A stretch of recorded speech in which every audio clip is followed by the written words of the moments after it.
What if the only thing stopping you from having the life you really want isn't a lack of money, time, or talent? What if the real reason you feel stuck, the real barrier standing between you and your biggest goals, is you? Let's be honest for a minute. Have you ever had a brilliant idea, maybe for a business, but you told yourself, I just don't have the startup money right now? Or have you ever sworn, this was the year you'd get in the best shape of your life, only to say, I'm just too slammed with work to get to the gym? Maybe you've watched someone play an instrument or code an app and thought, wow, I could never do that. I'm just not talented. If so, welcome to the parade of excuses. It's a pretty comfortable parade, right? We all have our favorite floats. The not enough money float is a classic, all shiny and impressive, justifying why we stay in a job we can't stand.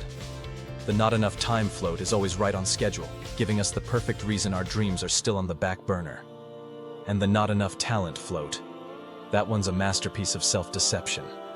It lets us admire other people's success from a safe distance, so we never have to risk trying and failing ourselves. These stories feel so true. They feel real. But they're really just the bars of a comfortable cage we've built for ourselves. We might rattle them every once in a while, complaining about being trapped, but we rarely notice that the door is wide open. These excuses are mental barriers born from fear, designed to keep us from ever stepping outside our comfort zone.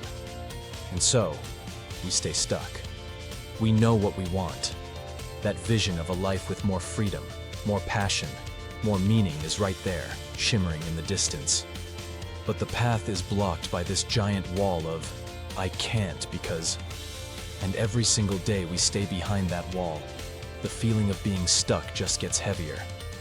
It's that quiet frustration humming in the background of your life. A constant reminder of the gap between the life you're living and the one you know you're capable of. That feeling of being stuck. It's more than just a bad mood.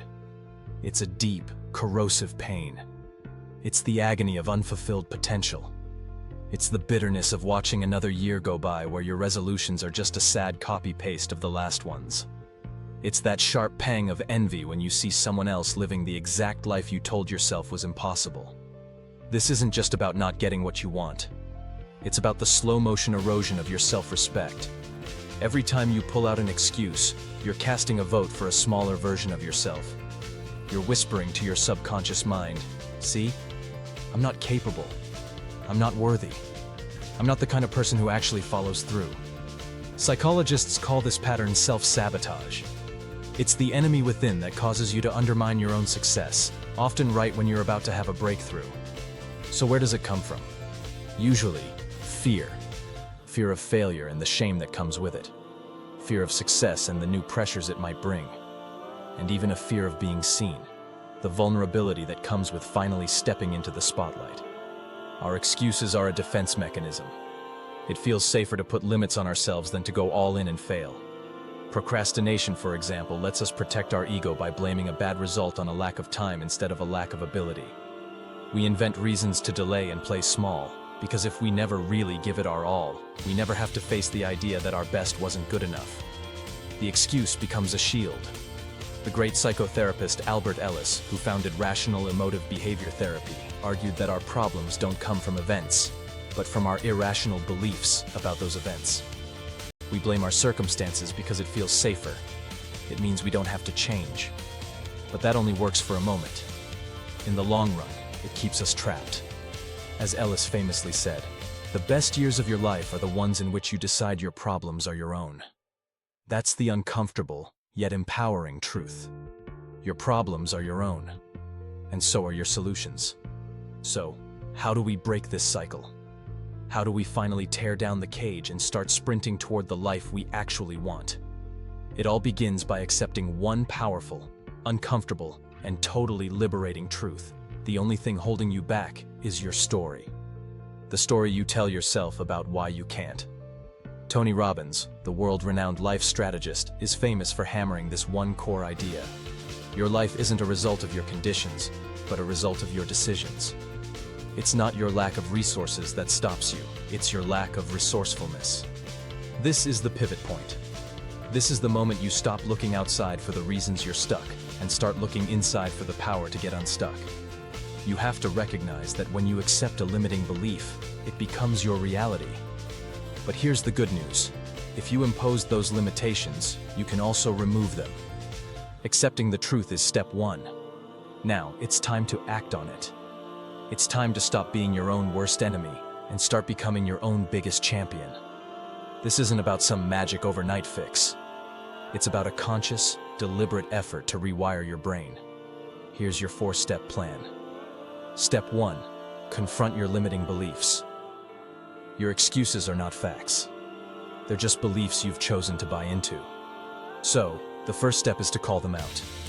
Grab a piece of paper and write down the number one excuse that's holding you back. Is it time? Money? Talent? Now put it on trial. Ask yourself, is this belief based on solid facts or just feelings and assumptions? Is it really true that you have 0 time? Or do you have the same 24 hours as everyone else, but you're choosing to spend a few of them scrolling social media? Is it really true that you have no money for that side hustle? Or could you cut back somewhere else to save up that first $100? Challenge these thoughts and reframe them. Instead of, I always mess this up, try, I learn from my mistakes. Step 2. Adopt a growth mindset. Stanford psychologist Carol Dweck's research on mindset is a game changer. She found that people have one of 2 core mindsets. A fixed mindset is the belief that your abilities are set in stone. That's the voice that says, I'm just not a natural at this. A growth mindset, on the other hand, is the belief that your abilities can be developed through hard work and dedication. People with a growth mindset embrace challenges and see failure not as a judgment, but as a launch pad for growth. In fact, studies show that students with a growth mindset get the equivalent of over 30 extra days of learning in a school year. You have to stop valuing the outcome more than the effort. Every time you fail, it's not a verdict. It's just data. It's a lesson. You have to fall in love with the process, not just the result. Step 3. Take massive, determined action. This is a cornerstone of Tony Robbins' philosophy. The cure for fear is action. The cure for doubt is action. The cure for being stuck is massive action. This means going above and beyond what most people would do. It's not enough to make a decision. You have to follow it with immediate, messy, imperfect action to build momentum. Don't wait for the perfect plan. Don't wait until you feel motivated. Action creates motivation, not the other way around. Think of it as canny, constant and never-ending improvement. What is one small thing you can do today to move 1% closer to your goal? Not tomorrow, not next week. Today. If you want to get fit, do 10 push-ups right now. If you want to write a book, write one single paragraph. That immediate action starts building a new pathway in your brain, proving that your old, limiting story was wrong. Step 4. Shift your identity. This is the most important step of all. True, lasting change doesn't come from changing your behaviors. It comes from changing who you believe you are. Stop trying to be something and start being it. Don't say, I'm trying to eat healthier. Say, I'm a healthy person. Don't say, I'm trying to start a business. Tell yourself, I am a founder. Feel that shift? When you change your identity, your behaviors naturally start to align with that new belief. Self-sabotage happens when your goals clash with your identity. If you see yourself as someone who always quits, you'll find a way to quit just to prove yourself right. You have to start acting like the person you want to become. Make decisions from the perspective of your future self. What would the successful, fulfilled, unstoppable version of you do right now? Go do that. For years, maybe you've been telling yourself a story about why you aren't where you want to be. A story about not having enough money, time, or talent. But that story is a lie.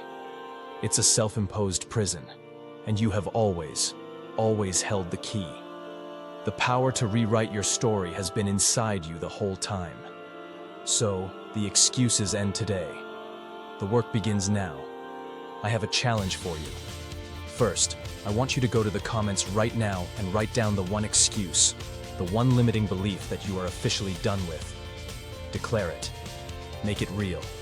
Second, if you're ready to keep going on this journey of constant and never-ending improvement, subscribe to this channel.